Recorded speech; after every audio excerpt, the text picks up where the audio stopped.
Hope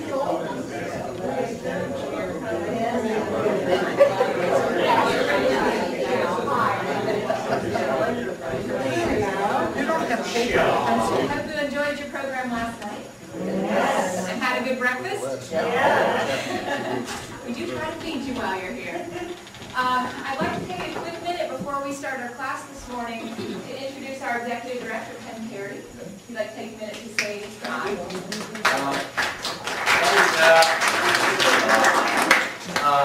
First of all, that was very well done by Maggie. One of the things that happens within the context of our operation is that on the occasion, it's not that we're operating on the fly as much as you just sort of incorporate, right? Thank you. That's good.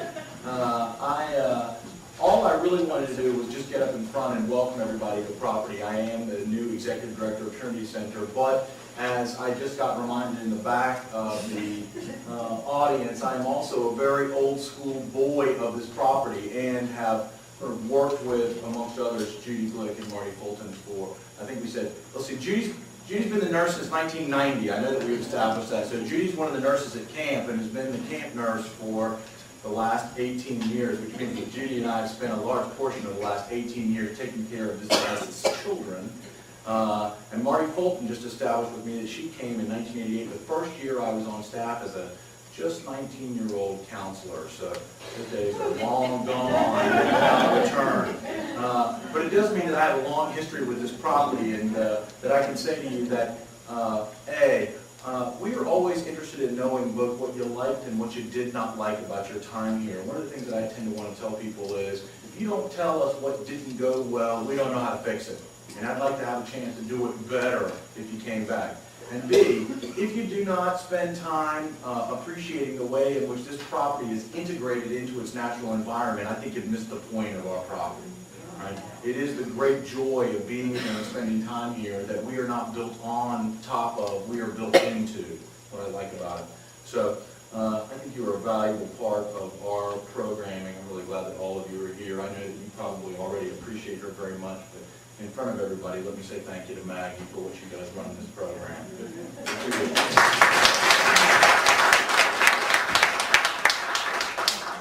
Thank you. Thank you.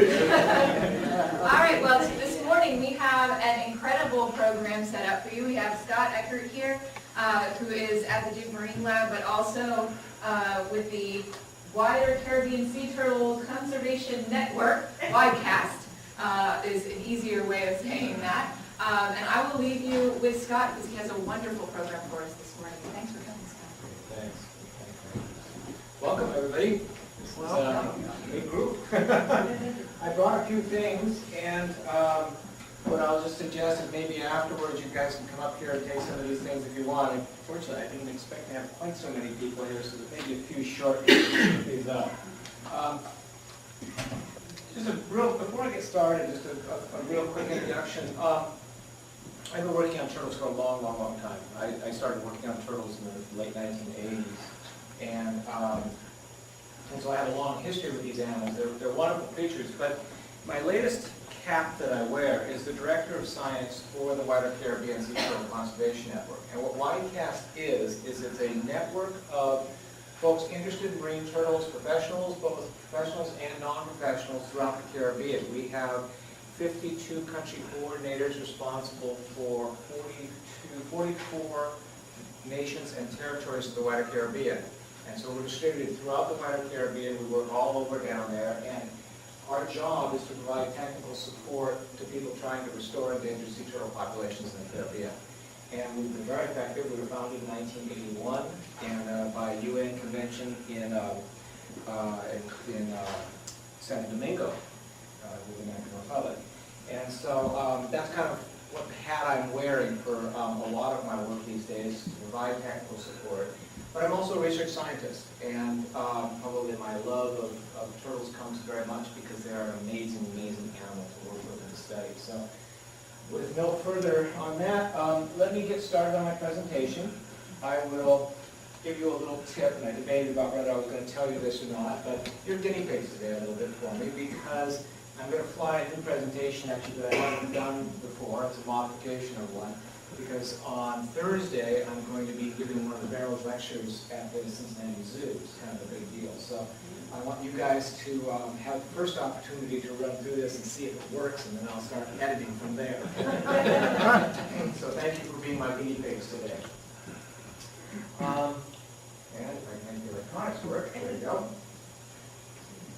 Like I said, I've been studying sea turtles since the late actually the early 1980s, not late 1980s. Boy, time does go fast, doesn't it?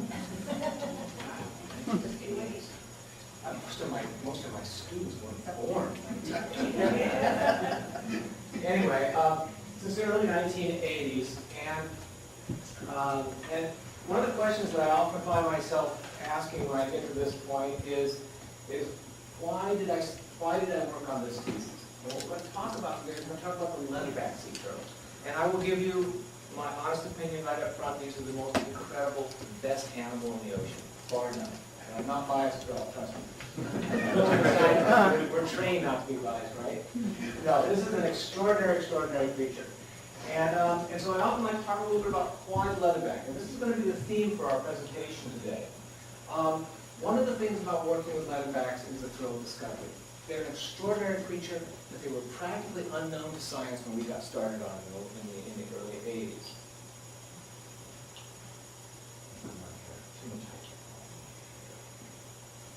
They're a creature of superlatives.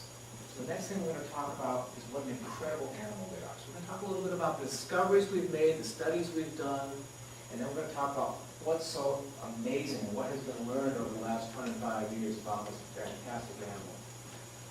They need our help. We're going to talk about their global status. We're going to talk about what's happened to these populations in the last 50 years. And then finally, we need them as well. So not only do they need our help, but we need the turtles to be around. And I'll explain to you a little bit about why that is. So let's start with the thrill of discovery. When Karen and I, my wife, who is here, started working on leatherbacks, we started in 1981 in the U.S. Virgin Islands, an island called St. Croix, and a place called Sandy Point. It's now a national wildlife refuge. In fact, under our aegis, it was the first piece of property ever purchased by the U.S. government as a national wildlife refuge specifically for sea turtles. And like so many sea turtle biologists, we started on the beach. We didn't start working with them in the water. We started where we could get easiest access to them. And the nesting beach, working with reproductive females, is that place. They're very convenient for us to get to because this is the only time we really get to get our hands on them. It's the only time we get to see a turtle is when they're coming up at night on tropical beaches to nest. The rest of the time they're out in the open ocean, and it's very, very hard to encounter them. So we do a tremendous amount of study now on sea turtles, and most sea turtle biologists of my colleagues have started on nesting beaches. Now, there's some advantages, as I just described. We can get access to them. It's a place where we can actually encounter the animal. I often say it's like walking up to the African savanna and scratching a rhinoceros on the nose. You can actually approach the animals, you can study them, you can observe them, you can do experiments, whatever, because you have this access. The downside of it is that these are only reproductive females. It's a little bit like aliens coming to this planet and studying humans in the maternity ward of a hospital. We get a relatively biased perspective on what humankind would look like from that study. But nonetheless, that's where the majority of our studies have occurred. Again, like I said, leatherbacks and all sea turtles are very easy to study on a nesting beach because when they come up to the beach, they're going to be there for an hour to 2 hours. Each female comes up in the dark. She'll move up to an area usually high on the beach face, but it varies by species exactly where they're going to put their nests. And they'll dig a nesting cavity with their hind flippers. It's a pretty amazing operation. Has anybody ever seen nesting sea turtles? Experienced that? It's really extraordinary. She's doing it all by feel. She can't see what she's doing with her hind flippers. She has to do it by feel. They have a bone structure that looks like the bones in our hands. So they're able to scoop out and throw the sand up off to the side and clear these holes out. For leatherbacks, it's the toughest because they've got baseball-sized glove flippers. In fact, it's like having a baseball glove. Can you imagine digging a hole out with a baseball glove? Very challenging to do, but again, it takes them about 15 minutes to dig this hole. She'll lay an average of 6 to 7 nests per season. The eggs and she'll have about 65 to 85 eggs per flush, and she'll nest every 2 to 5. Now notice the little dent in that one right there?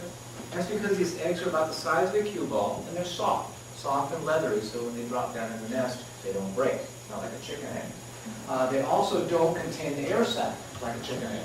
The embryo has to breathe through the shell. So within that first 24 hours of being planted in the ground, that embryo migrates to the top of the shell and it anchors there, and then it has to breathe through the shell. So you can't move a sea turtle egg after 24 hours or the embryo will dislodge and die. So we leave them there once they're in the ground, and they're going to have to take care of themselves. One of the interesting things we found with leatherbacks is that they lay something called yolkless eggs, or what we call yolkless eggs. They're smaller eggs, anywhere from pea size up to about ping pong ball size, and they contain almost no yolk, and they contain no embryo. They're just a little white egg. In fact, if you put them on the end of a flashlight, they're as clear as can be, because all they have is the white of the egg in it, the albumin. This albumin it doesn't have any nutritional value for them, but we think they do serve a purpose, and they're the only species that lays this yolkless egg. Yeah. That was yolk, is it yolkless? Yolkless. There's a spelling error on the previous. Oh, yeah? Oh, good, thank you. A typo, oh no. Anyway, they contain no yolk, okay? The reason for those probably have something to do with incubation, and particularly leatherback incubation. The hatchlings stay down, or the eggs stay down here for about 2 months, 60 to 70 days. And when they emerge from the egg, the cavity tends to collapse. The volume collapses down. And what happens is the hatchlings are then free to move around down inside here because the sand stays firm above them. And so this sand core will stay here, and they're moving around. Well, most sea turtles, that's plenty of space for those little hatchlings down there. You've got relatively short flippers, they can move around, they want to stay down there for about a week, and then they'll start tunneling to the surface. Well, leatherback hatchlings are like German Shepherd puppies. Their front flippers are so long, and they're so oversized for that nest cavity that they need a little extra space. So probably what those yolkless eggs do is they dry out during the course of the incubation. By the time it's time to come out of the nest, there's a lot more space down in the bottom of the nest cavity for them. So these little guys have a space to move around. Now what they're doing actually while they're moving around is they're pulling their yolk sac inside. And when a little hatchling comes out of the egg, all curled over like this, a little egg tube slits a hole in the side, and it has a big yolk sac right here. That's its food source for the next few weeks. So pull that yolk sac in, it'll straighten up. If you open a hatchling at this age, it'll be 3/4 full of yolk, just all internalized. They'll tunnel to the surface. If it's cool, they'll emerge immediately. But if it's not cool, if it's hot, they wait till the sand temperature cools down, and that's the cue for the hatchling to come out of the nest. It says, aha, now it's going to be cooler on the beach, it's going to be safer on the beach because there are less predators when it's cool. Most of the time it's dark, not always, most of the time it's dark. And they'll all come boiling out together as a group, and they'll crawl to the sea, and they'll disappear offshore. And we don't see them again. In the case of leatherbacks, we don't see them again until they're almost adult size. One of the great mysteries of leatherback sea turtle biology. Meanwhile, stepping back, the female has laid those eggs. She camouflages the nest site. She'll take 45 minutes to do this, and when she's done, this beach looks like somebody's had a bulldozer on it. These are big turtles, and I'll get into that in a minute. They're big, big turtles. This turtle weighs almost 1,200 pounds. Her flipper span is about 9 feet. So you don't get a perspective on this picture, but you will later. They're big, big creatures, and they can't disguise the fact that they've been up on the nesting beach. So instead what they do is they say, well, I got to hide a needle in a haystack. The bigger the haystack, the harder it's going to be to find the needle. So what she does is she creates a big disturbed area, and that nest is somewhere in there. Predators have a very difficult time finding it because of the size of the disturbed area. She'll go back to sea, and she'll come back and nest in 10 days. Now remember I said that they nest only every 2 or 3 years. Sometimes this is often as little as every 7 years. Depends on how well they do feeding in the in-between time. Can they put on enough body weight, body fat to come back and nest again? So during a single season, 6 to 7 nests, and then every 2 or 3 years she'll nest. So females don't return to tropical beaches every year to nest. One of the things we discovered in our nesting beach work was that leatherbacks frequently lay their nests in lousy locations, what we would call lousy locations. locations where they easily wash out due to erosive forces. The reason for that is that leatherbacks are very big and cumbersome, and they don't want to come up onto beaches where there's a rock or reef or any kind of a barrier offshore that will damage them as they come in. So they come into these what we call high-energy beaches, these beaches with lots of waves and storms and all, which is very high energy. These kind of beaches have big swells that come in and take the beach away. Well, they take the beach away, they take the eggs away. Subsequently, leatherbacks lay twice as many nests as any other species of turtle. And in fact, they're so good at placing their nests that they actually will scatter them up and down the beach face. One of the things that a turtle is faced with is she puts this nest up here on the beach. She doesn't know what those beach conditions are going to be like for the next 2 months. She has no way to predict how stable that beach is going to be or if a storm is going to take it out. So, one of the things they do is these are individual females here. Each of these lines, each of these dots are where they lay their nest in a distance from the high water mark. And what you can see is sometimes they lay them way up, sometimes they lay them very close to the water, sometimes they lay them almost in the water. They'll lay them down very, very close to the edge of the beach. And the reason, again, is because they nest in these beaches that come and go at very irregular timing intervals. And so what they're trying to do is this beach may build out. And if it does, this nest, the hatchlings don't have to crawl so far. If they put them up here, and the beach builds out, the hatchlings have got to go a lot further across the sand, and they're more subject to predation.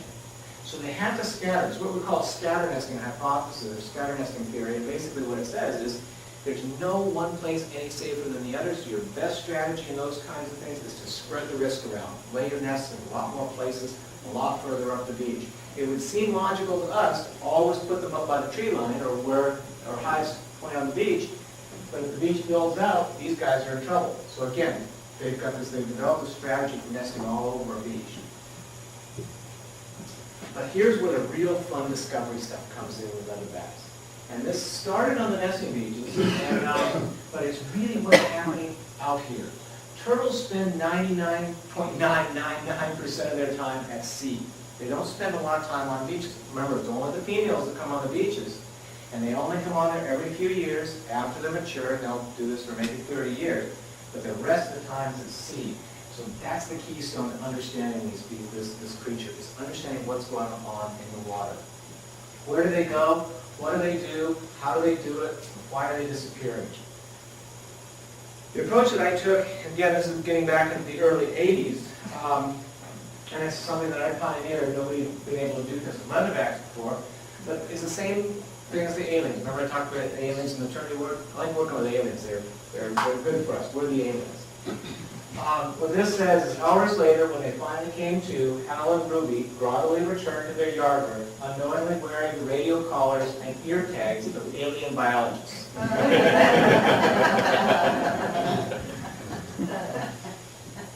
Every scientist has to have a Gary Larson cartoon in their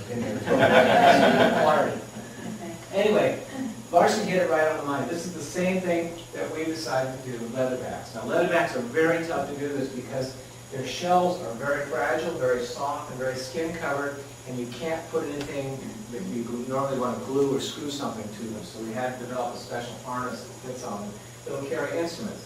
This particular instrument is called a time depth recorder. Now, it's been developed by marine mammal ecologists, and actually, I'm a big fan of hybridizing research fields. So I work a lot with marine mammal biologists. I spent 2 years in the Antarctic working on penguins and seals, because that cross-fertilization, we teach each other things. I can teach them things about how to work with turtles that they can apply to their birds and vice versa.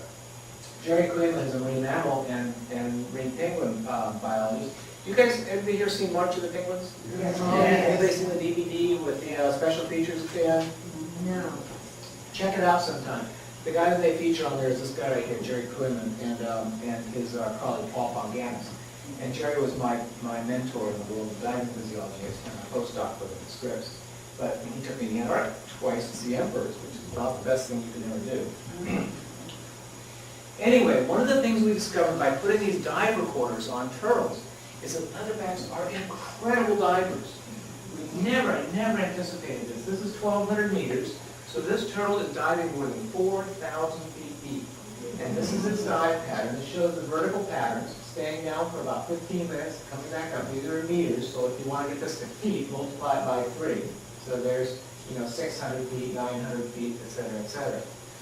This species is one of the deepest diving air-breathing vertebrates. And in fact, in 1985, when we published this data, the leatherback was listed in the Guinness World Book of Records as the deepest diving animal on the planet. Kind of fun bragging rights to be able to say we made the Guinness World Book of Records. They got replaced, of course, when marine mammal ecologists started putting them on sperm whales and beaked whales because they dive deeper. But we're still right up there, pretty much as one of the deepest diving air-breathing vertebrates. So why dive so deeply? What in the world would an animal ever want to go down to those kind of abyssal depths for? We took a look at the diving pattern. Remember I said this pattern is very distinctive. For one thing, you notice that it's continuous. These turtles are diving all the time. The other thing is, this is nighttime, and this is about 0500. This is daytime. And you can see a distinct difference in the way the diving is occurring between day and night. We were puzzled by that. That looks really different. In fact, it was very good. Most reptiles, they'll be real active for a while and they'll sleep all day. They'll be active for a while and sleep all day. This turtle was going all the time. And it looked very much like a foraging pattern. So the animal was very busy actively doing something. So we thought, well gosh, if they're feeding, their weights ought to change, right? Or their weights may not change. Here they are producing lots and lots of eggs. They're in a warm tropical climate where their metabolism is very high. They're burning a lot of energy, so we would expect their weights to change. So we actually weighed them. And this is an extreme challenge. This turtle weighs 280 kilograms, or around 600 pounds. Now we're doing it by hand with a block and tackle and about 5 strong people. And we would weigh them on the nesting beach each time they came up to nest because we figured that their weights, producing all those eggs, ought to drop, right? Turns out they don't lose weight at all. And that means that they're probably feeding out there, and our diving pattern is probably a feeding behavioral pattern. But what would they be feeding on? Why would they be feeding in that kind of a pattern? Well, it turns out that leatherbacks are jellyfish eaters. That's all they eat are jellyfish. And in fact, that's the last thing a jellyfish ever sees. That's the inside of the leatherback's mouth. There's 2 very sharp cusps right here and a interlocking cusp down here, which you probably can't see quite as clearly. The edge of its jaw is razor sharp, and all of these flexible spines point down through its esophagus, so the jelly's going in, it doesn't come back out. Very much, what I like to tell school kids is that if you eat something that has the consistency of Jell-O, and you don't have lips to slurp that Jell-O up, or some kids are straw in their nose, you've got to have some way to make sure that jelly goes the right direction, and that's what all of these little sort of spiny looking things do to keep it going down. Well, so where are the jellyfish in tropical waters? Turns out jellyfish in tropical waters are down very, very deeply during the daylight, and they migrate to the surface at night. In fact, something called the deep scattering layer. And the reason it's called the deep scattering layer is in the 1950s when they were developing sonar techniques, 1940s probably actually, they would bounce a sonar signal down and it would reflect off from this mass of life down in the ocean in these zones. And they called it the deep scattering layer because it was scattering their sonic signal. You guys know what fish finders are, right? Everybody's supposed to have fish finders on. That's essentially the principle of fish finder. You bounce a signal, sonic signal down, it reflects back and you know where the fish are. Well, they kept seeing this zone, and it would come up to about 80 meters, maybe to 100, right up to the surface at night, and it would go back down. What that is that an entire food web, zooplankton, small fish, big fish, all kinds of stuff in there. And what they're doing is they stay down deep during the day where it's safe and dark. They're at about what's called a 1% light level. Then at night, or then in the daytime, meanwhile, in the daytime, I'll get it right, there's a lot of phytoplankton, plant material, growing in that sunlight, putting on lots of, really energetically charged up. These guys come up at night and they feed on it. Then they go back down during the daytime. So this layer moves up and down. Well, remember our diving patterns? Real shallow, real active at night, getting deeper and deeper as the daylight comes until finally you get to the midday when they make those occasional 1,200 meter dives. And then as nighttime comes, they start coming back to surface. It turns out that leatherbacks are tracking the DSL. They're actually following where that food source is in those tropical waters. Now here's something else. As all good science, you develop a theory, you develop a hypothesis, and you go out and you try to test it, right? Well, this part we were doing pretty well at, but here's where we made a mistake. See this one here? We thought that the turtles were probably basking during midday to gather up lots of heat because it's cold down here. You're diving deeply and it's a turtle. And so they're getting cold when they needed to warm up.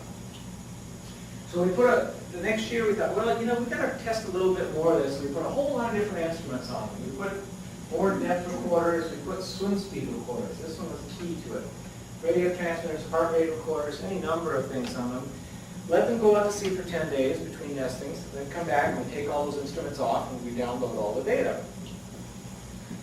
This is the fairly nasty looking thing, but I'll explain it so it's not horrible. This is the dive pattern. Remember, here's midday, here's the nighttime diving, here, see how busy it is? It's shallow, relatively shallow, 50, 60, 70 meters. Here's their swim speeds, matched on top of it. And what you can see here is this U shape. So their speed's very high when they're at the surface.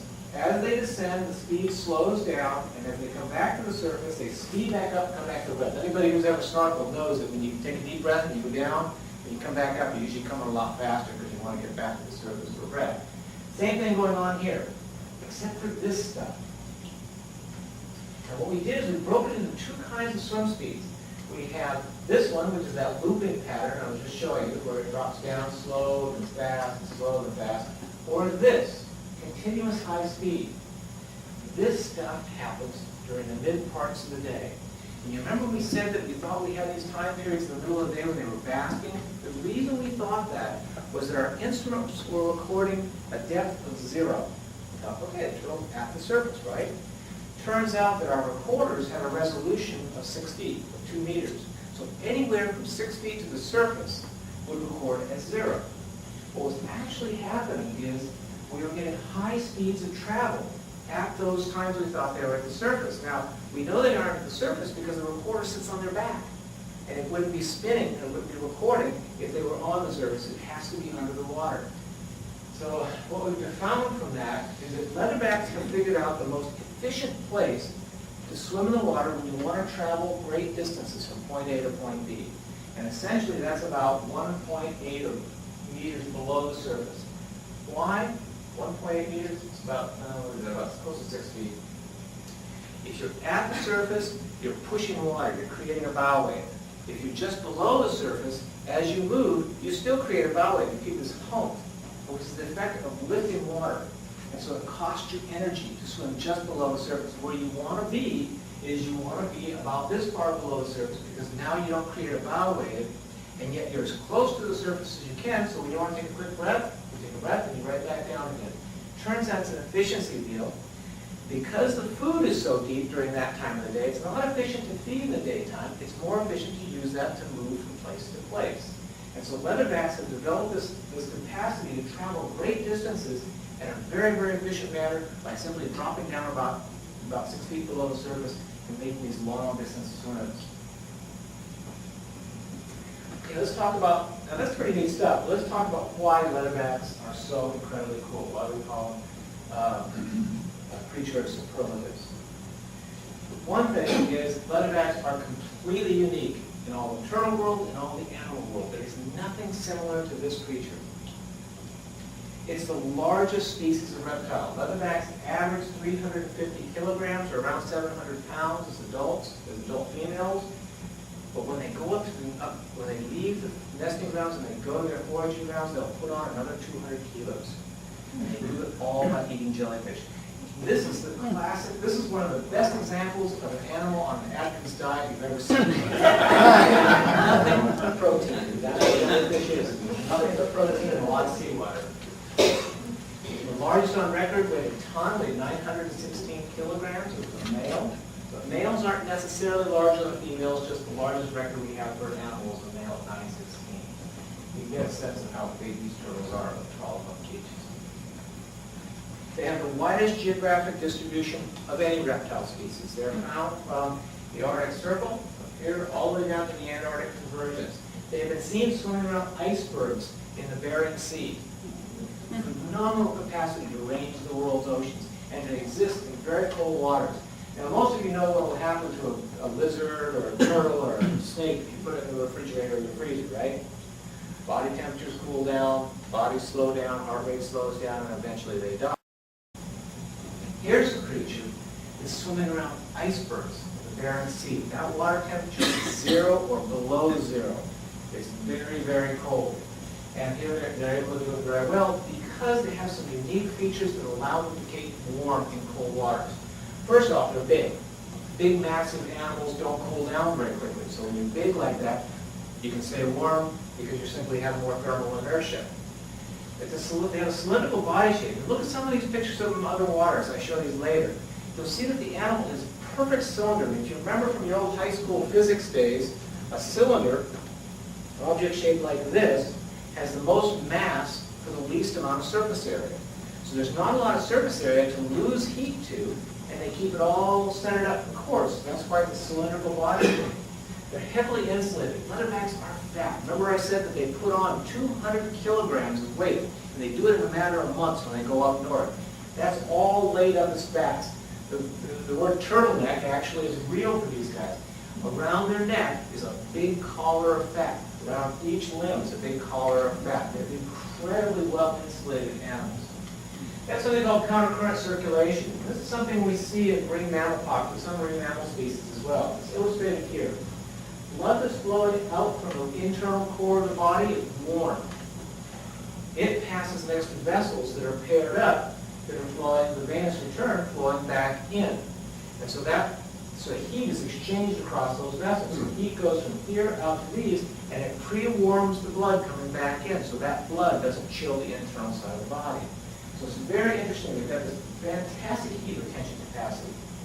Then they swim almost constantly. They're generating a lot of heat all the time in their heavily insulated body. They keep themselves warm. They can be as much as 15 degrees C above 5 degree ambient water. That's a tremendous temperature differential for a reptile. Leatherbacks are the only entirely oceanic species. That means that this creature spends its entire life in the open ocean on the high seas. It doesn't come into coastal waters except occasionally to feed or during the breeding season. The rest of the time, it's out at sea, and I'll show you some very graphic examples of what that means. What is the breeding season? Breeding season depends on where you are in the world. Here in the Caribbean, for example, the breeding season is midsummer.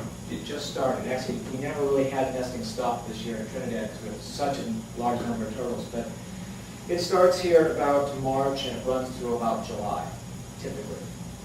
In the Pacific, in the eastern Pacific, in Mexico and Costa Rica, the breeding season is in the middle of winter. I've often said I can work on leatherback nesting beaches 12 months a year, just depending on what coast I'm in. The reason for that is that those that are nesting in Mexico come from South America. They come up in the southern hemisphere, and those nesting in the Caribbean come down in the northern hemisphere. So it's driven by what their foraging seasons look like on the feeding ground. As I said, leatherbacks are jellyfish eaters. You've seen this photo. This is the reason why they go up into those northern cold waters. It's not often understood or not often realized by the general public is that colder waters are more productive. That's where our big salmon fisheries, our halibut fisheries, and our cod fisheries, and big fisheries are in cold water. Cold water holds more oxygen, it tends to have a higher nutrient load, and so cold water is more productive than warm waters. And so the jellyfish get really big. One of their favorites, this one right here, is called the lion's mane jelly, Cyanea capillata. This jellyfish can have a bell that's 6 feet in diameter, tentacles that are 80 to 100 feet long. So they don't fool around. They're eating big stuff. That's why they have to have this sharp jaws to bite off pieces. They can't swallow the whole thing at once. And that's typical of these northern waters which they travel to. Now, leatherbacks are one of 7 species of marine turtle. And these little sheets here that I brought are little ID guides. These are kind of fun. These are something that we pass out to the Caribbean. We have them in like 6 languages. We even have them in Papamento. They're one of 7 species. They're the largest, as I said. The other species are the green turtle, Chiloniumitis. This is the herbivorous green turtle. You Typically, if you see turtles in Hawaii, this is what you'll see, or all through tropical areas. The Kemp's ridley and the almond ridley, closely related. They're the smallest turtles. This is the Tater depressus, the Australian flatbacks, and endemic species to Australia. Another one of those strange, unique creatures of Australia. The hawksbill sea turtle and loggerhead. This is what we very commonly have here off the North Carolina coast. And this species is highly tropical, primarily as coral reef dwellers. As I said, it's very, very unique. Leatherbacks are very, very large. One of the most dramatic things about leatherbacks is, as an oceanic animal, they have to be very, very streamlined. Now remember, I've already told you one hint about how they move through the water so efficiently by having that hydrodynamic form. But you look at their body shape, and you look at the way the skin is laid over the body. Leatherbacks are called leatherbacks because they don't have this hard shell. Instead, they have a very flexible, rubbery-like carapace. But leather is not really, it's a bit of a misnomer. This skin is paper thin and fragile as anything. It's more like a high-speed swimmer's suit. It's very, very fragile. In fact, you could almost cut it with your fingernail. It's a very, very, actually a very delicate animal, despite its large bulk and its large size. Leatherbacks are one of three family groups, prehistorically speaking. There were three family groups: the Protostegus, the Cheloniides, and the Dermacolides. Leatherbacks are the only living example of the Dermacolides. The Protostegidae, these big guys here, are well extinct. They've been extinct for 65 million years. And all we have left is the hard-shelled turtles, what would be green turtles, hawksbills, and the like, and the leatherback. They're in their own family group because, as I said, their morphology, their body form is very, very different. This is the standard turtle model. A standard turtle model for a terrestrial turtle or any sea turtle is that rib cage is split open, the ribs are fused together, that forms the back. The pelvic girdle is pulled inside the rib cage, the pectoral girdle is pulled inside the rib cage. So imagine taking your body and doing that with it, and then opening your rib cage and fusing the ribs together, and now you're on your way to being a turtle. Leatherbacks are very different. They do have the pelvic and the pectoral girdles inside the rib cage, but the ribs are not fused together. Instead, they are attached to the vertebral column, and they're embedded in this matrix of very fatty tissue. Again, it feels like stiff belt rubber. You almost can flex it this way. Then overlying that is this set of small bones. They're about the size, about that big around, about half an inch diameter. They look like somebody dropped a jigsaw puzzle on the turtle's back. They formed over the turtle. Leatherbacks keep a very flexible skeleton all through their lives. In fact, you know, as we age, our bones build up more calcium salts and they get stiffer, right? Because we're getting bigger, we need that extra structural strength. Especially some of us who tend to get bigger this way more than we get bigger this way. Leatherbacks, and so when we're young, when we're babies, our bones are very flexible and very soft. There's a lot of cartilage in them. Leatherbacks never change that ratio. Their cartilage to bone ratio stays the same throughout their lives. So they have very flexible skeletons. The point I'm trying to make here is that leatherbacks are beautifully formed, flexible animals designed for traveling through the world's oceans very, very efficiently. They are the perfect consumer design. Leatherbacks are also the oldest of the marine turtles. In fact, leatherbacks are about 90 million years old as a species. And often what I tell my students is we have to be aware of that kind of age of the species because a lot of the selective pressures that developed during the time that the species first was on the planet don't exist today. Consider it for a minute that a leatherback was around when the world's continents looked like this. It was a very different place. There were no ice caps. Sea level was 25 meters above current levels. It was very warm and wet, lots of inland seas. This is the world in which the leatherback came from. This is the world in which we got the leatherback sea turtle. So the fossils was part of it? Yeah, the fossil records go back about 90 million years. And they're not a good fossilizing species because of that high cartilage content of their bone. With skeleton characteristics. But the skeletal characteristic. And in fact, yeah, these are really good questions because, in fact, we know that the ancient Dermacolides, of which there were about 25 to 30 genera, all have that same jaw. Very weak, lightweight jaw, so we know they were jelly feeders even back 90 million years ago. Maybe this is a stupid question, but do they withdraw within their? No, they can't. No, I didn't think so. Yeah, good question. None of the sea turtles can pull their heads with their flippers in. You know why? Is because to become an aquatic animal, the basic turtle model started on land. You know this whole thing about how life sort of evolved from a marine environment to a terrestrial environment to take advantage of the new land that was developing, and you can see that the new land was developing and becoming habitable. And turtles came first. Turtles are about 220, 230 million years old, tortoises and the like. Sea turtles are younger than that, and so we know that sea turtles actually are evolved from land turtles. So they've got the land animal's body, and it's really a drag when you're in the water. So what they've done to make their bodies better to be in water, that would work better for them, is they've compressed their shells, and they've made their shells much smaller. Then they've taken their fingers and they've fused them together into flippers, where they've added tissue between them, so they're padded. And so now they can move through the water pretty well, but to propel yourself, you need big muscles. So you have these big pectoral muscles and a smaller shell. There's no room left for a head of flippers to pull in anymore, so they have to simply go with what they've got, and that is they try to do it by camouflage, or they try to do it by swimming away from predators.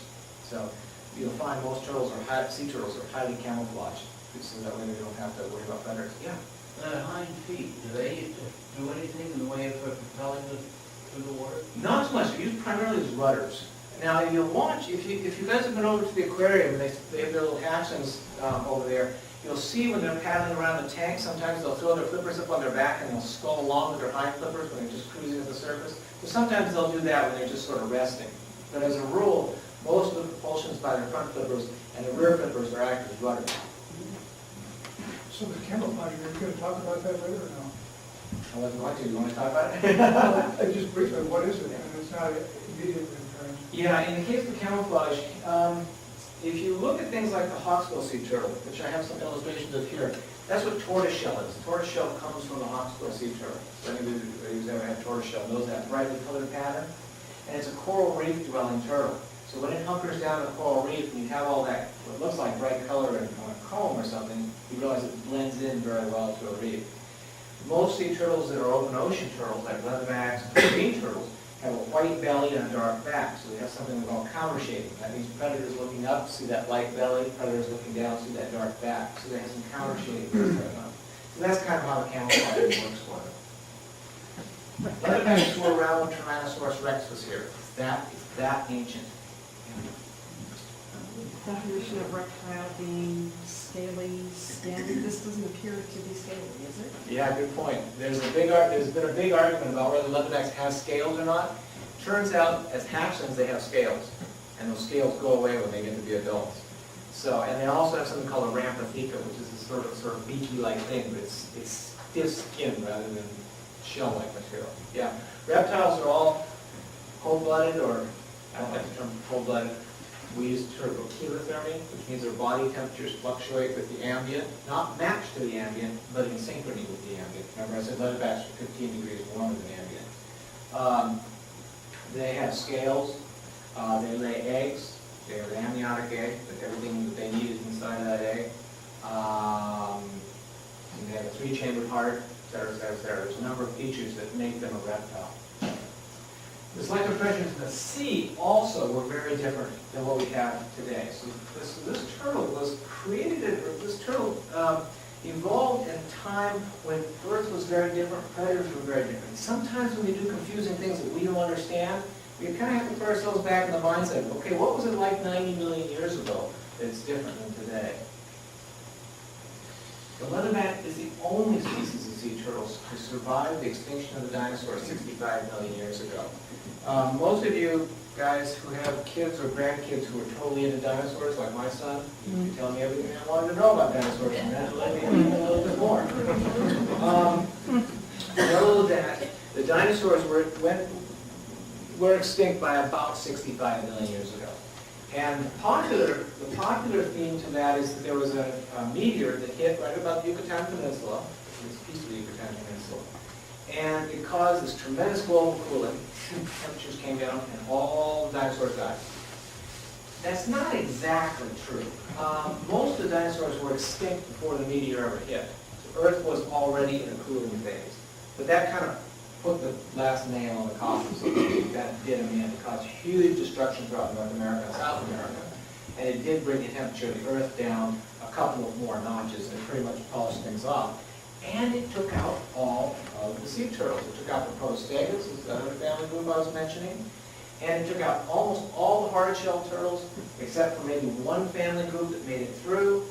And this is the only species that actually survived that extinction event, the leatherback sea turtle as a species.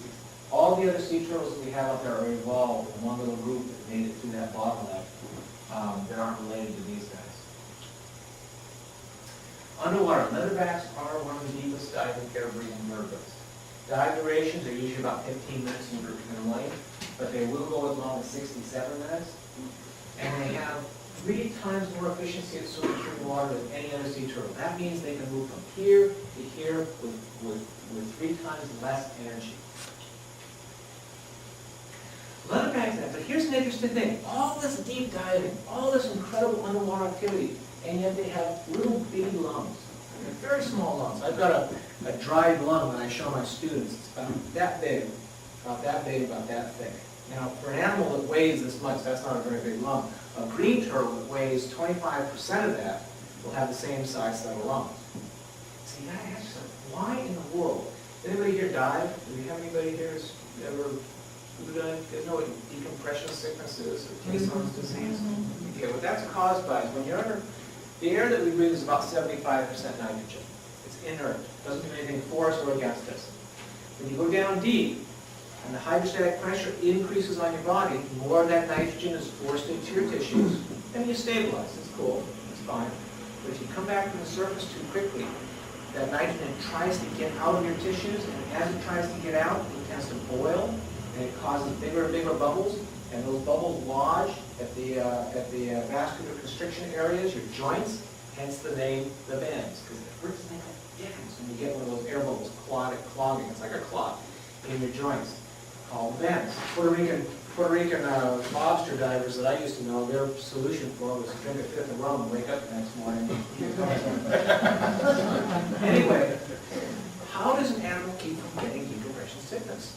The way they do it in the case of leatherbacks is they carry almost both their oxygen, their blood and their muscle, almost as pure oxygen. I'm not going to get into the details of that.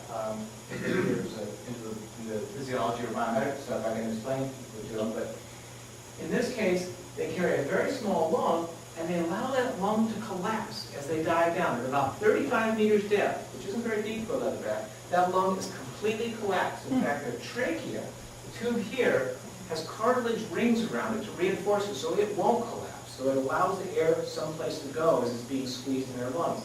There's a very famous picture of a dolphin that they trained to go down and touch a button at about 200 meters, and it will take its self-portrait, take a picture of it. And when that animal's at 200 meters, its entire rib cage is collapsed in. It's this big concave cavity. You can see all the ribs, they just mushed right in.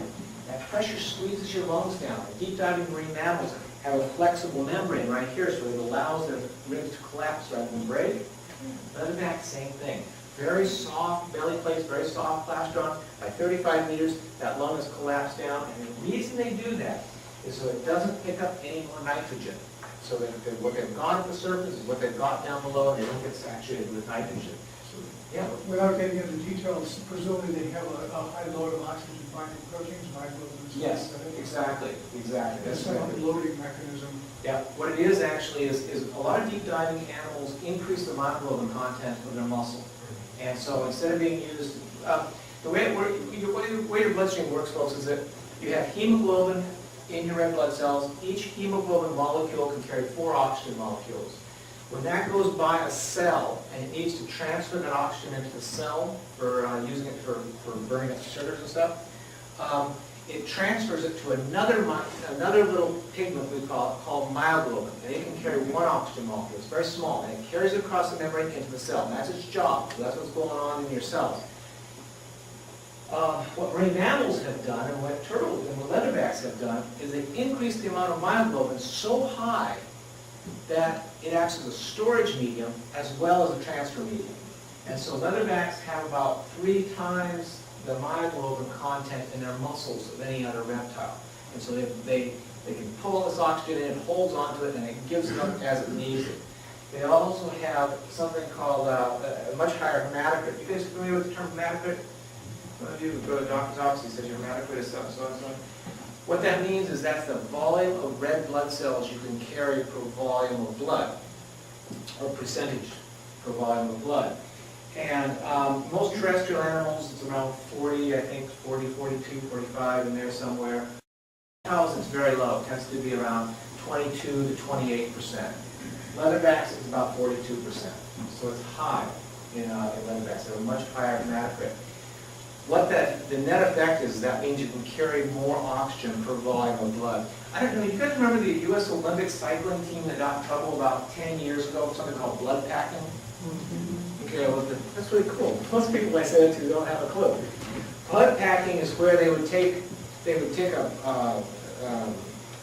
donate themselves blood, stick it in the refrigerator. Sometimes they even bubble a little oxygen to it, I guess.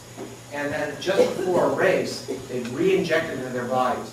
And effectively what that did is that increased the amount of red blood cells, which increases the amount of oxygen your body can carry, which means that you're aerobically better able to perform at a higher level. What got everybody all freaked out was increasing the red blood cells thickens your blood. Your blood thickens, your heart has to work a lot harder to pump that blood. And they were scared to death that high school athletes were going to start doing this. They didn't have these very well-trained hearts, and they'd be pumping syrup through their blood and killing themselves. And so, but in the case of things like the leatherback sea turtle, they do it naturally. They have naturally thicker blood than most reptiles. So again, they can carry more oxygen. Yeah, there's all kinds of nifty features about it. So we got that lower, presumably lactic acid accumulation would help you lower that. Yeah. Yeah. I know what you're doing. Yeah, well, I can talk to you more about that because that was my bread and butter when I was in physiological research lab in Scripps. Yeah, there's all kinds of nifty things that we deep diving animals can do, and one of them is their blood buffering capabilities. Though most of the time they don't allow themselves to become anaerobic, they stay aerobic or fine, so that's another thing. Efficiency. We're talking about leatherbacks move through the water efficiently. Even their swim pattern is designed for much more efficient movement through the water. This is the typical swimming pattern of a green turtle. It's a thrust propulsive type of swimming. They thrust down, they feather their flippers, they bring them up, and they thrust again. So they move through the water this way. Actually, it's smooth, but it's a thrust propulsion. Leatherbacks don't use that. They use a propulsion mechanism that looks more like a hummingbird flight. It's a figure 8, this way. So what they do is they put their flippers out this way, they propel down, then they feather the flipper around this way, and then when they're coming on the upstroke, it's angled this way, and they're pulling back. And so they're able to paddle this way. Yeah. Kind of like Scully. Yes, very much like sculling. Very much the same concept, except it's underwater. and this kind of sculling means that you're powering on the down and the up. And when you watch a leatherback in the water, it is the most dramatic thing. They're not, well, I shouldn't say dramatic. Graceful is a better term. They're not doing this kind of stuff. They're not stroking. They're just moving their flippers like this. It hardly looks like they're moving them at all until you try to swim up and catch up with one and you realize they're moving along at about 2 to 3 miles an hour. And they just glide through the water. So you've got this animal with this beautiful form, and they're paddling in a very, very efficient manner. Again, look at this form. This is the perfect Olympic swimmer design. Big, broad shoulders. They have the skin suit on. Tapers down to a point at the end of the shell. Everything about this turtle is designed for moving through the water efficiently. Look at the size of these paddles. The surface area of this paddle is huge. What's that? It has keels. Yeah, okay, good, thank you. I'll get there in a minute. This is called the perfect hydrodynamic form by folks who work in water systems. The reason it's the perfect hydrodynamic form is the water flows over the object smoothly. If water flows over an object and breaks loose at the end like this, it causes turbulence, which is the effect of suction. This suction slows the object down. You pull something like that through the water, it's going to go like this through the water because almost as much force is pulling back on it because of this turbulence as pulling forward. So if you can design it so that water doesn't have to break and it can stay smooth over the object, it moves much better. Look at that shape. That is the perfect hydrodynamic form. Then, keels. This act like keels on a boat.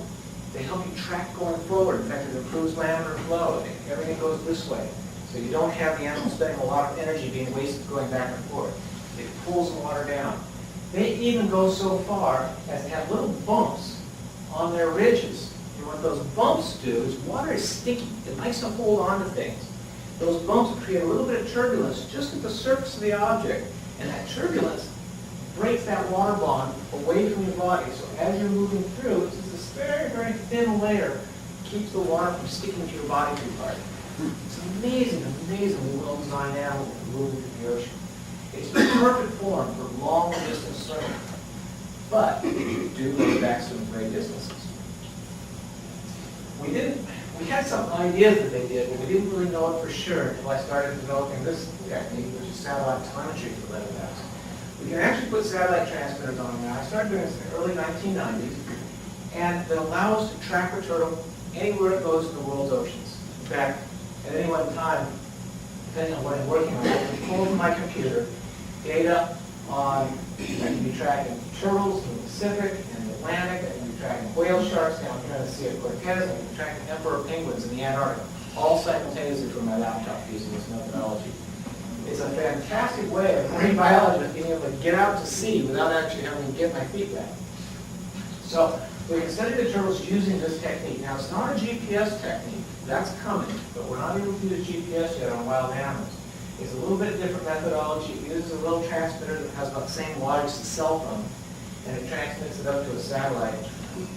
And then also it'll transmit data on depth, temperature, depending on what kind of sensor array we put on these instruments. This was my very low-tech way of trying to keep Mexican poachers from stealing my satellite tag. This tag actually I recovered from a hut in Mexico because the guy had killed turtles taking the tag off.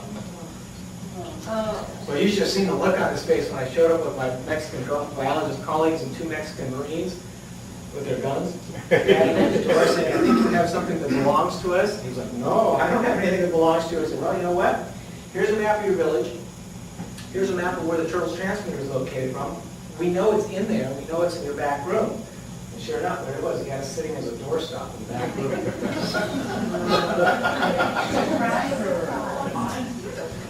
We've been doing this, I've been doing this now since, like I said, since the early 90s, and we've been tracking turtles from all around the world. These are some of my colleagues that I'm working with in various places, everywhere from Monterey Bay, California, to all of Mexico, the Caribbean. And in fact, last winter I was down here in Brazil. We put down marketing transmitters out there. So anywhere there are turtles now, I put these transmitters on because now it's giving us the opportunity to understand what's going on way away, not just during the nesting season. Some of the things that we're learning are absolutely phenomenal. Yes, leatherbacks are great distance swimmers. They're averaging about 10,000 kilometers a year. They make most of the great whales look like little imps. These guys are way out swimming.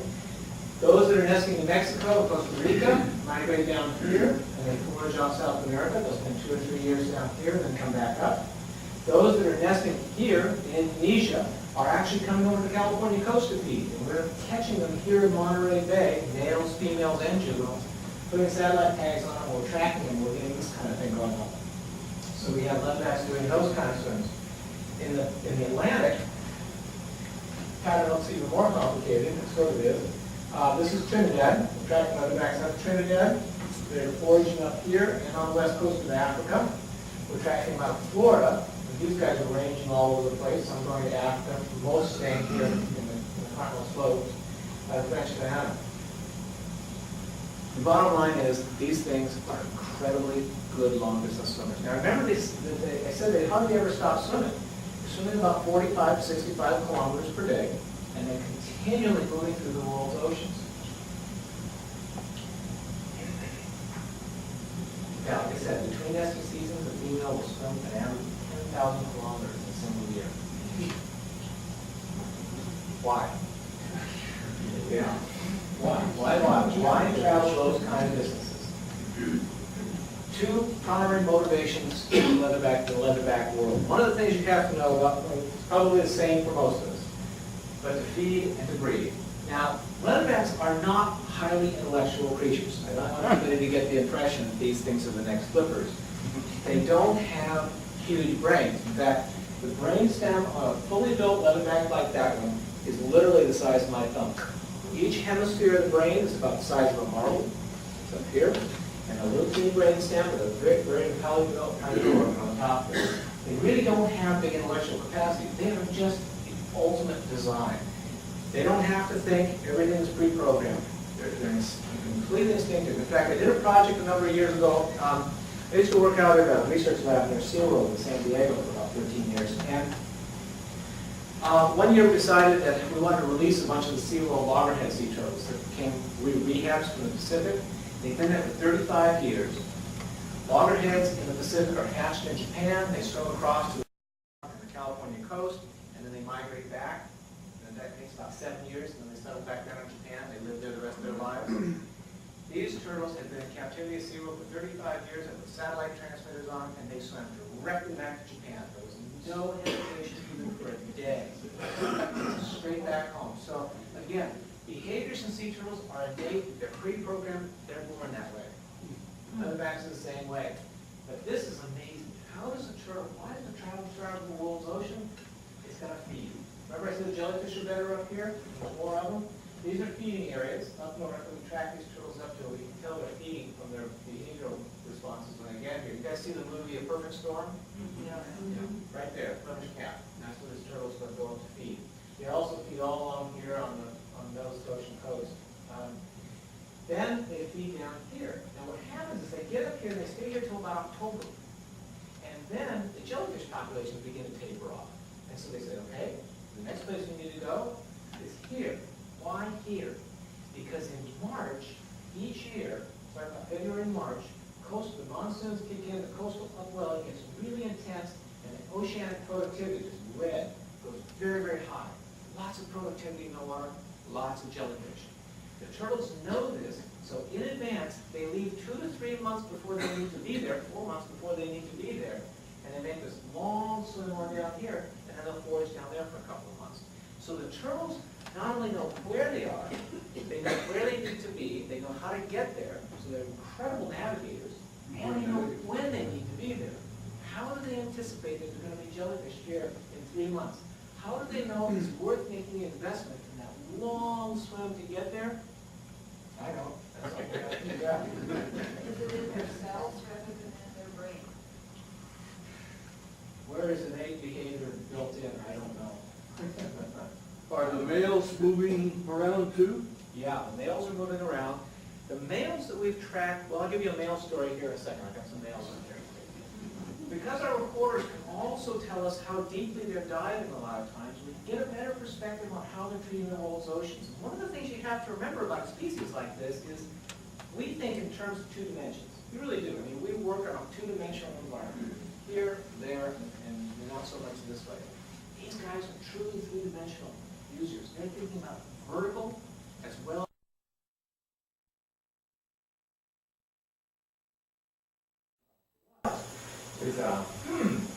Our turtles are coming from up north, and they're getting these barnacles, because we measured barnacles each time they came, and we got a growth rate for them. We took that growth rate and we used it to back calculate when the turtles had first come into tropical waters. And what we found was that within 10 days of entering tropical waters, they start nesting. But we know that it takes about 30 days between mating and first nesting for most species of turtles, probably leatherbacks. So therefore, they must have been mating before they ever came down into the Caribbean. And that was the paradigm for a number of years. We published this in the 80s. And we finally figured out, at least when we knew they weren't mating in the tropics. Now comes the era of satellite telemetry. And this was a huge leap forward in our capacity to study turtles. This is a male. In fact, remember I said how fat they get? Look at that neck. That animal's like a linebacker. It's a no neck at all. We can now catch males, juveniles, and non-nesting females on the foraging grounds. And we use a big net. It's a big adventure. Put them on board, put satellite transmitters on them, and we tracked some males. And what we found is one of them actually came right down to here where I work in Trinidad, and he camped out here off the Lara Point. This is his locations from the satellite. Another one came down to the Boca del Toro in Panama, an area called Cherokee, right out of Cherokee. This is a colony of about 6,000 females. This is a colony of about 1,000 females. So the males kind of camped out off the nesting beach starting in about February. And this is one that came down between the islands of Grenada, St. Vincent, and St. Lucia. small nesting colonies appear. Now, here's the take home from this. The leatherback males come down in about February. The nesting season starts in about March on most of these colonies, just starting now. And so the males are coming down, they set up shop in advance of the females, maybe about the same time the females are coming down, and they wait for them. The two males, at the Boca Sotoro and Trinidad, are hanging out on big nesting colonies, and they're hanging out where most of the females will pass by. So they have their opportunity to mate down there. If they come down to where there's small colonies, like this guy did, this said there's about 100 females here, about 50 females there, maybe about 150 females up there. He's got to move from island to island to find an opportunity to mate. This guy is literally bar hopping. Girls.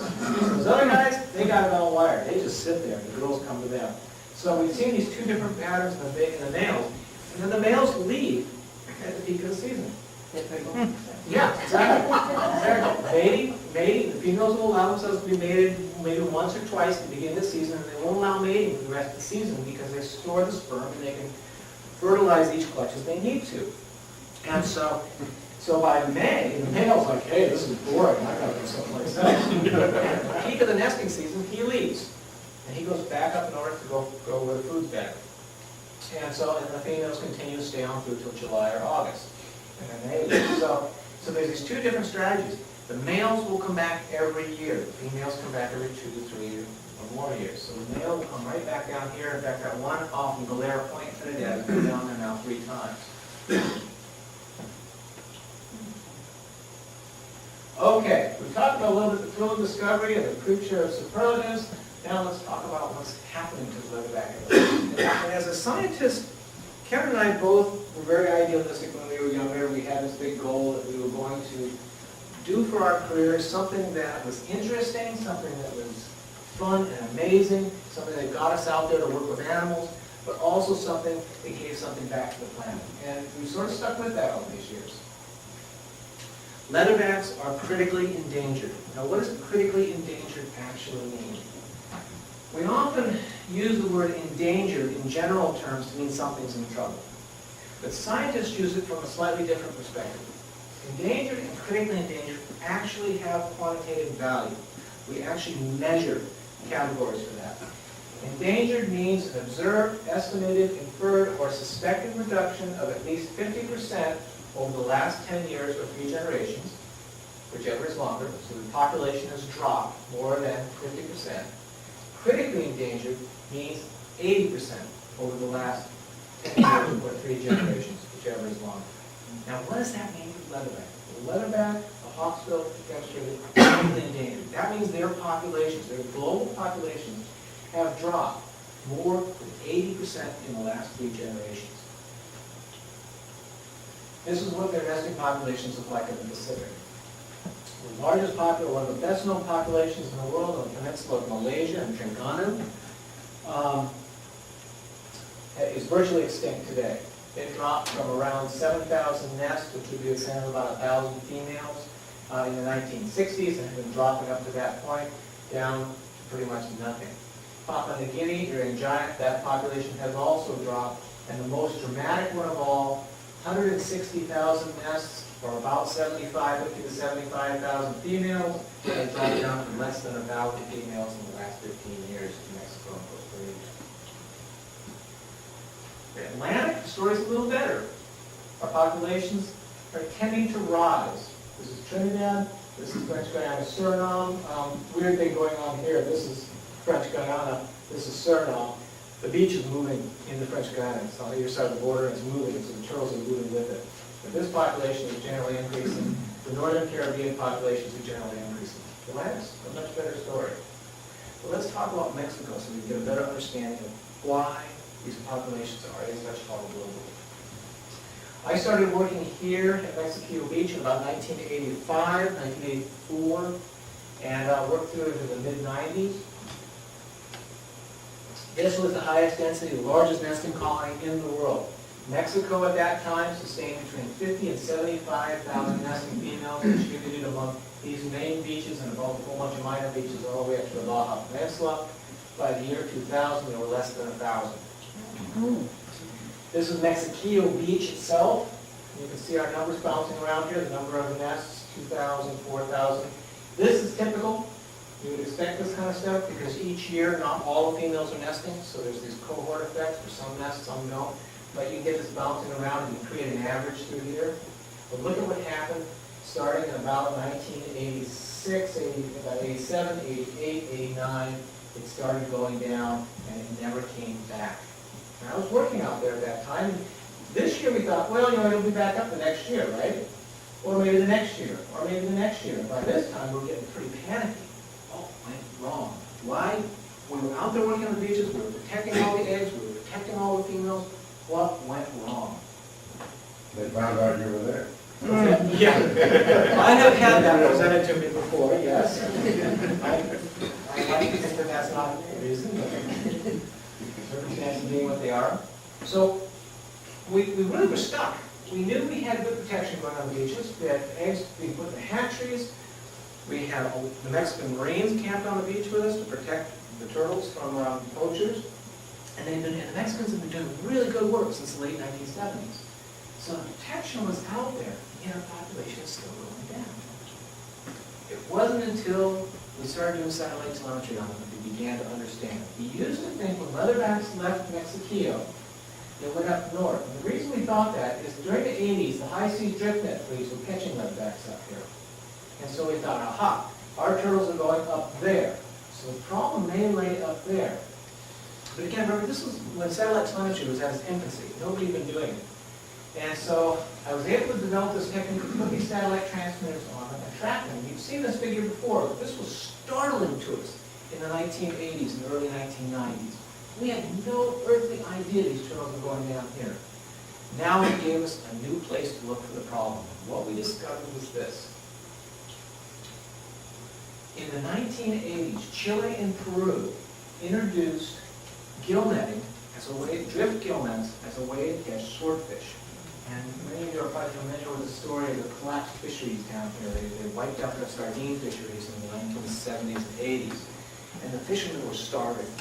And they had this new technology called drift netting. And you thought, aha, small boats can carry drift nets out and catch a very high value catch in terms of swordfish right here in our waters.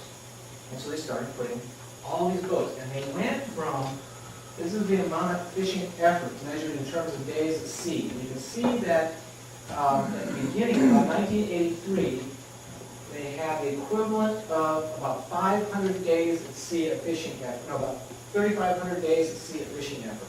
3,500, about 4,000 days at sea of fishing effort. That is the number of days a fisherman fishes times the number of boats. By 1993, that effort had gone to 42,000 days of effort. They were capitalizing their fishery. They were buying the fishermen boats. They were buying the fishermen nets. They were putting them out to sea, putting them back to work, and the guys were making a lot of money catching swordfish.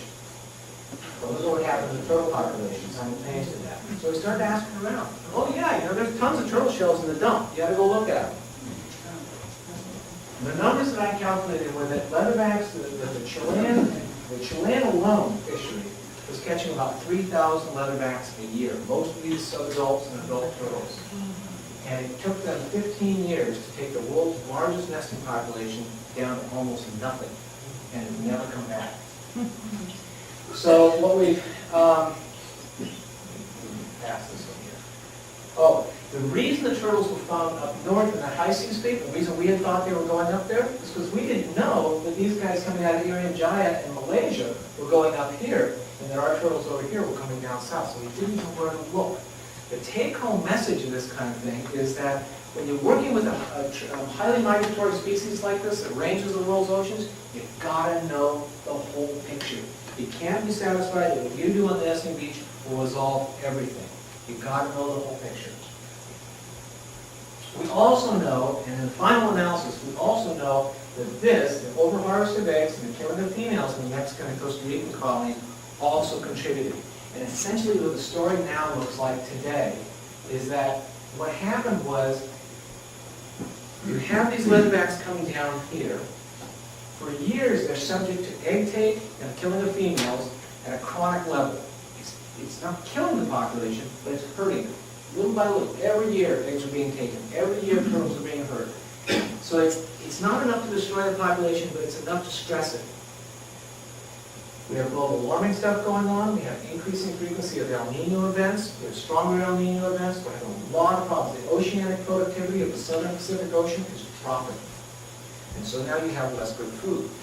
Turtles in Costa Rica and Mexico are smaller than leatherbacks in the Atlantic. They lay less eggs, they 65 eggs, and they reproduce less often. They're on average every 3 to 7 years. So that's a classic example of an animal that's under stress as a population. Then you come along and you add a mortality of 3,000 turtles a year, and it's that male that just finishes them off. And that's what happened to this. And it happened so fast that we, as managers and as conservation biologists, we couldn't even react. 15 years is nothing in the life of a turtle population. And so we didn't even see it coming, and once it happened, there wasn't anything we could do. Now, of course, we're scrambling, and we're spending millions of dollars to try to save what's left of these things. They closed the Hawaii swordfish longline fishery, $45 million fishery, shut down because they catch 7 leatherbacks a year. So now we're making up for it. If we had known before, and we followed, we figured it out before, we could have dealt with the problem before it became that serious. Anyway, so while the leatherback populations were stressed by a number of perturbations, ranging from beach development, egg harvest, nothing is more damaging than incidental mortality in fishing gear. So what can we do? And here's where I'm going to get to solutions. The bad news is it's our fault that these populations are where they are today. But that's also good news. If it's our fault, we should have the capacity to fix it, right? Because we caused it, we should be able to fix it. All we have to do is figure out how those two are linked. So we ought to be able to fix the problem. And I'm going to take you to Trinidad very briefly. This is where we are working on solutions. Trinidad has the second largest nesting colony of leatherbacks in the entire world. There are 6,000 females nesting here on the northeast and north coast beaches. I work predominantly here at Tura, but I also work here on the north coast. See along this beach. It says the second largest, about 6,000 females nesting annually.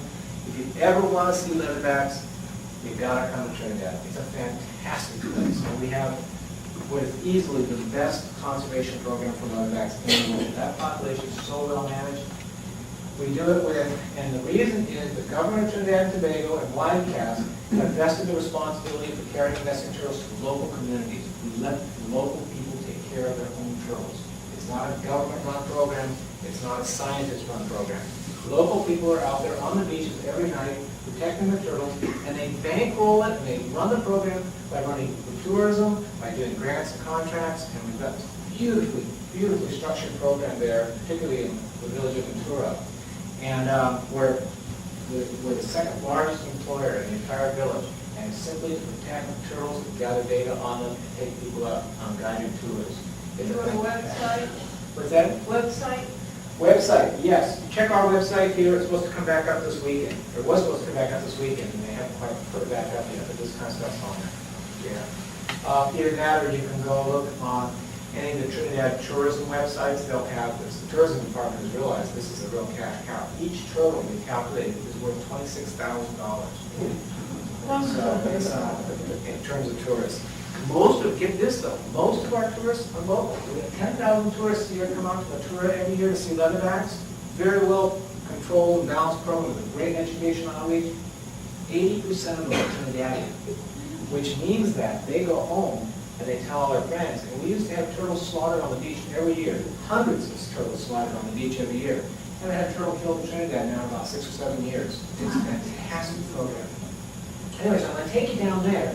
Because things aren't completely rosy, we're dealing with a very severe gill net problem in Trinidad. The local fishermen use gill nets. They use them during the turtle nesting season because they can't get live bait that they would normally use. And they're tagging with about 3,000 leatherbacks a year, and probably as many as 1,000 of those are dying every year. Does this sound frighteningly familiar? New Mexico was the same situation. Gill netting in South America. Here it's happening to nesting females, common nesting grounds. So we've initiated some fairly strong programs to try to fix this, And here's the key to those programs.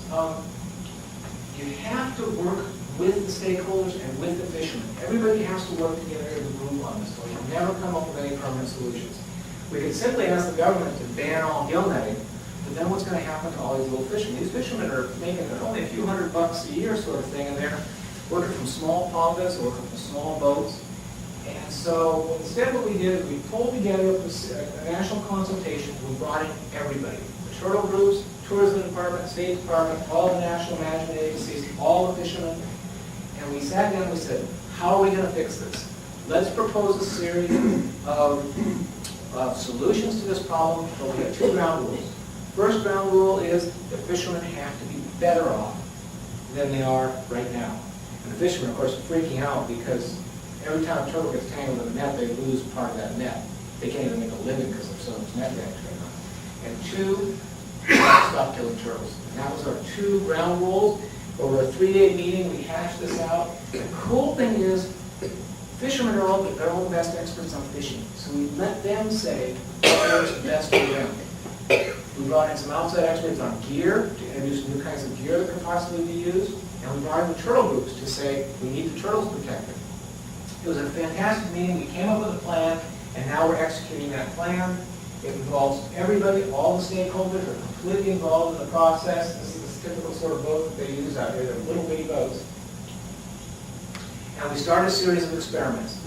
And the way we do these experiments, to try different bait types, gear techs, alternate gear, net weights, et cetera. I contract with the fishermen. I go out and I raise the money. Then I contract with the fishermen to do the experiment. I give them the gear. I pay for their fuel. I give them a stipend. I give them a salary so they're not losing money if we're trying to get them to use something that doesn't work very well. And then the turtle groups are responsible for gathering the data on catch, on turtle catch, on all that stuff. So the turtle groups, which are really used to handling data anyway from their work on the nesting beaches, are responsible for that part. That keeps the dialogue open. That means the turtle guys are talking to the fishermen and they're working together for a solution on this thing. It's been really effective, and the stakeholder groups are extremely excited about it. So we've got everybody out there working together, trying these different methodologies. And so far the project's been very, very successful. The fishermen are highly motivated. They're making a lot of money compared to what they used to making, because now they got a guaranteed salary, plus they get to sell their catch. So if they do really well, they do even better. For us, that's good, because if we give them an experimental fishing technique, they'll fine-tune it, and they'll make it fish for them better than probably what we gave them originally. So we're allowing them to put their expertise to making these gear better. And we'll conduct these series of tests. My expectation is that we will be done by the end of 2008. Now, we started in 2005, and you say 3 years. How many turtles will die during that 3 years? Yes, but when we're done, it'll be a permanent solution. It won't be some kind of a Band-Aid we just stuck on it. Fix it like banding nets. So the hope of the strategy is that all the stakeholders need to be involved, and they have been involved. We recognize each stakeholder has value, and then we facilitate that recognition of all stakeholders. Bottom line of all these meetings is everybody gets their say, everybody gets respect. And then go slow. Permanent solutions don't come overnight. You've got to build consensus, and then you've got to fix the problem, not the symptom. There are people who say, well, let's just grow more turtles, which is fixing the symptom, not the problem. So this has been our strategy down there. I think it's been very successful. It's the kind of strategy that we're getting a lot of attention for, and we're going to roll out around the world because there's a lot of the same sort of issues going on. Okay, finally, we need turtles. Remember, I talked about that was going to be one of our things. Why do we need turtles? My grandmother used to say, I didn't miss the dinosaurs, why will I miss sea turtles?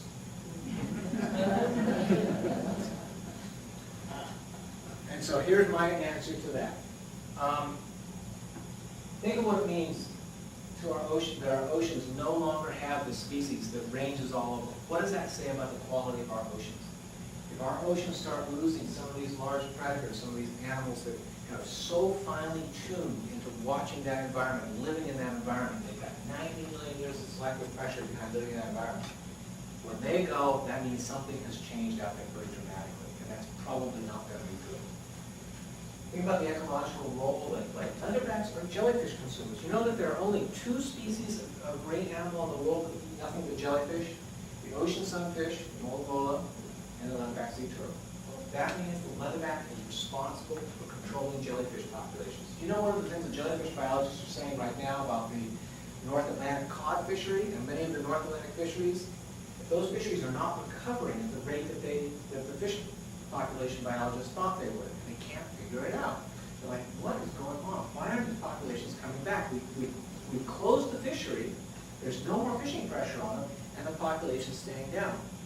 We have jellyfish populations exploding all over the North Atlantic right now. Populations are going through the roof.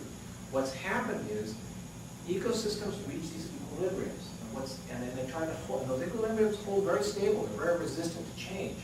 We've had a shift now in equilibrium in the North Atlantic, where it was a fish-based, fish-top ecosystem, it's now a jelly-top ecosystem. Jellies and predators. They eat phytoplankton, they eat little plants, some do. Some species of jellyfish eat zooplankton, little small plankton. Some eat small fish, some eat large fish. Remember, a jellyfish is an 80-foot-long tentacle, 6 feet in diameter. It can eat a fairly substantial sized fish. So jellyfish are a top predator and a bottom predator within a food web. They're feeding all over. You explode those populations, that means the plankton-eating jellyfish are eating all the plankton, so the fish fry don't have anything to eat. The bigger jellyfish are eating the fish fry, so the fish fry don't survive, and it has damped down fish populations. That is very, very important to us because many of those are commercial fish populations, and they can't recover because of the jellyfish population. Okay, so we have the one species out there who's responsible for keeping those jellyfish populations in check, and it's a critically endangered species. Again, we need to be aware of the balance and how these animals play an ecological role. And then finally, I say this is the final rivet. Did I spell that right? Did you spell rivet? I did final rivet. I like to quote Paul Ehrlich on this because Paul's a really quite an extraordinary thinker from Stanford University. Paul and Ann Ehrlich, both are extraordinary people. They, when people ask Paul, well, you know, so what difference does one species make? What he's been quoted as saying is, think of an airplane wing. An airplane wing has thousands of rivets all across its surface. When we pull out one rivet, it doesn't make any difference. When we pull out 2 rivets, it doesn't make any difference. But we don't know at what point we pulled out the last rivet and that airplane's wing tears off when it's in flight. Well, populations and ecosystems are the same thing. We don't know, we know that they're all interlinked. We know that the models are more complex than the most the biggest business model you could ever create. But we don't understand those complexities very well. And so it's the same sort of thing. It's popping out a rivet and popping out a rivet. We lose this species, we lose that species. And eventually the whole wing's going to come off. So we have to be aware of that sort of in the long term as well. So this is my explanation for why we need leatherback sea turtles. Thank you.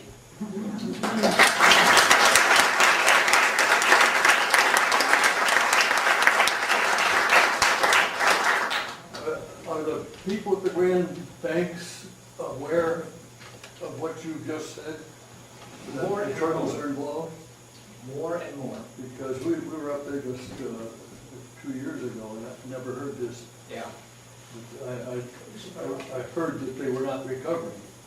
Yeah, and more. And part of it is that there haven't been a lot of jellyfish studies, to be honest. I mean, I only know 3 jellyfish biologists in the whole wide world who study jellyfish.